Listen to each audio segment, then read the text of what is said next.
अभी हमने पढ़ा था बच्चों सामाजिक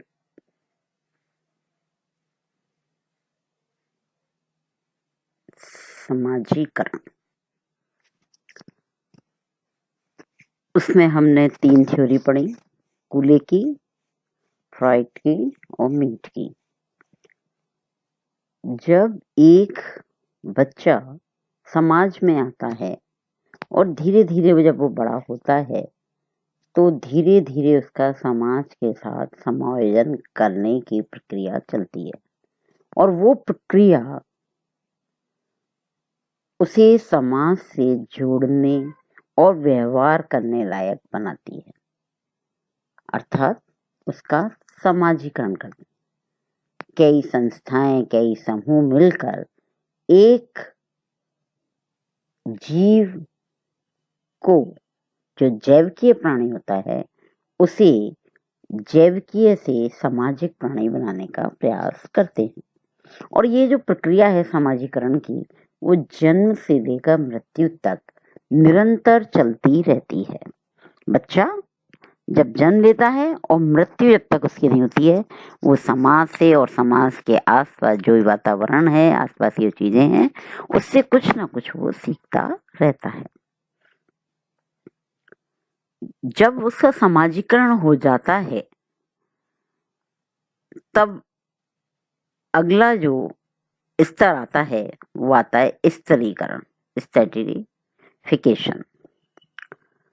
स्तरीकरण यानी कि जब बच्चा समझने लगता है मुझे क्या व्यवहार करना है, मैं क्या हूँ, किस तरह से मेरी कल्चर है, मुझे क्या करना है और क्या नहीं करना है, क्या काम करने से मेरा स्थान क्या बनता है और दूसरे से मेरा स्थान क्या होता है।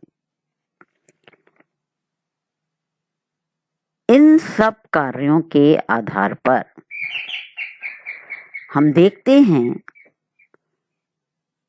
कि स्तरीकरण मानव समाज की उत्पत्ति के पश्चात से वर्तमान युग के आधुनिक मानव समाजों के इतिहास में कोई भी इतिहास वेता, समाजशास्त्री या अर्थशास्त्री या राजनीति शास्त्री किसी भी ऐसे मानव समाज को नहीं खोज सका है जिसको स्तरीयकरण विहीन समाज कहा जा सके। स्पष्ट हुआ कि मानव समाज की जो उत्पत्ति हुई उसके पश्चात ही क्या हुआ, ये समाजीकरण और स्तरीयकरण की प्रक्रिया आई। आज तक कोई ऐसा समाज नहीं है जो स्तरीयकरण विहीन समाज हो, या हम दूसरे शब्दों में कहें, हिंदू समाज व संस्कृति को सर्वश्रेष्ठ समाज एवं संस्कृति कहने वाले भगवान राम के युग या काल को सर्वश्रेष्ठ युग मानते हैं। इस युग या काल में भी स्तरीयकरण पाया जाता था। वास्तविकता तो यह है कि स्तरीयकरण से विहीन समाज का जन्म आज तक हुआ ही नहीं है। ऋग्वेद, उपनिषद, रामायण, महाभारत, मनुस्मृति आदि सभी प्राचीन धर्म ग्रंथों के अध्ययनों से यह तथ्य पूर्णतः सत्य प्रतीत होता है कि ऐसा किसी भी समाज की कल्पना भी नहीं की जा सकती जिसमें समाज के सभी सदस्यों की स्थिति व पद समान रहे हों। पूर्व वैदिक काल में रंग के आधार पर तो उत्तर वैदिक काल में जन्म के आधार पर समाज के सदस्यों में स्तरीयकरण रहा है। अर्थात स्तरीयकरण का अर्थ है उच्च और निम्न, कि इन इकाइयों से ही है जिनके द्वारा किसी भी समाज विशेष का निर्माण होता है। अगर हम स्तरीयकरण के एक शब्द में अगर पूछें, अर्थ अगर जानना चाहें, तो वो है कि स्तरीयकरण का तात्पर्य है उच्च और निम्न स्तर। समाज के अंदर, कोई सा भी हम समाज ले लें, समाज के अंदर एक समान पद और स्थान सभी व्यक्तियों का होना असंभव है।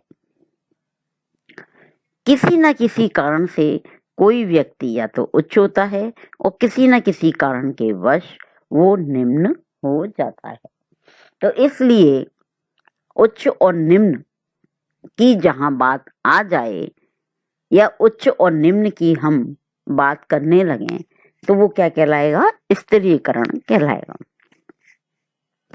समाजशास्त्रीय भाषा में अगर हम देखें तो स्तरीयकरण का अर्थ क्या होगा? सामाजिक स्तरीकरण किसी न किसी रूप में पाया जाता है। मानव समाज के लंबे इतिहास में ऐसा युग नहीं मिलता जिसमें सभी लोगों की सामाजिक व आर्थिक स्थिति बिल्कुल समान रही हो।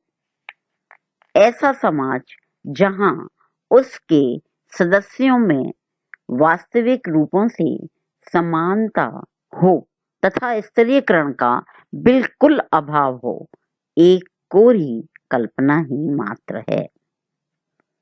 ना हम कोरी कल्पना ही कर सकते हैं कि ऐसा समाज होगा, लेकिन आज से पहले ना तो हुआ है और ना ही वर्तमान समय में है और भविष्य में भी ऐसा होना असंभव है।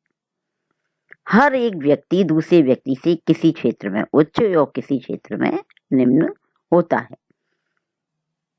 जैसे यहाँ पर हमने कहा आर्थिक सामाजिक दृष्टि से बिल्कुल समान हो ये संभव नहीं है।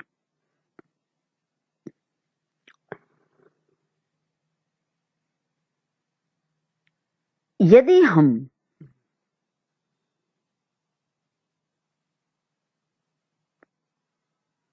ऐसा कहते हैं कि बिना स्तरीयकरण के समाज है, समूह है, तो वो क्या है? एक हमारी काल्पनिक संरचना है, धारणा है, जिसको हम व्यक्त करना चाहते हैं। जैसा कि कार्ल मार्क्स ने एक समाज की कल्पना की थी कि जब इस तरह से संघर्ष होगा, द्वंद्व होगा, तो उसके बाद जो समाज आएगा वो समाजवादी समाज होगा, जिसमें कोई वर्ग या वर्ग विहीन समाज होगा, कोई भी वर्ग उसमें नहीं होगा। लेकिन आज तक मार्क्स का वह समाज हमें दिखाई नहीं देता है। इसी कारण उनके सिद्धांत की बहुत क्या हुई? आलोचना हुई।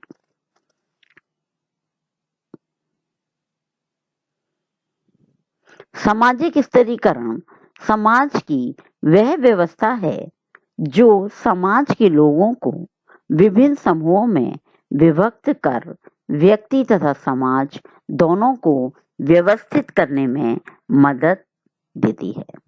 समाज का प्रत्येक सदस्य स्तरीयकरण द्वारा तथा अपने समूह की सदस्यता अनुसार ही कार्य भी करता है।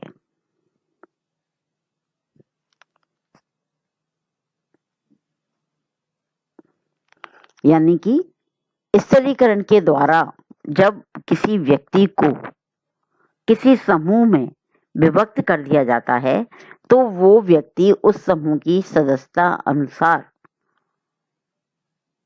क्या करता है? उसे कार्य करना पड़ता है और समूह का सदस्य होना अनिवार्य है। किसी न किसी समूह का सदस्य तो वो हो गई, और जब वह समूह का सदस्य होता है तो उसे अपने समूह की सदस्यता के अनुसार कार्य करना ही पड़ता है।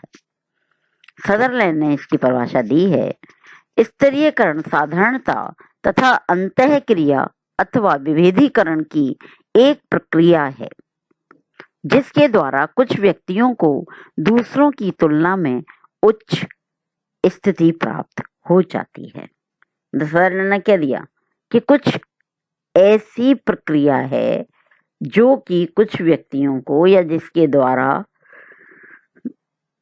दूसरों के प्रति कुछ व्यक्तियों को समाज में उच्च स्थिति प्राप्त हो जाती है। यानी कि जो उच्च स्थिति प्राप्त कर गए और दूसरे कौन से हो गए? निम्न। स्पष्ट है। यानी कि समान समाज में, किसी भी समाज में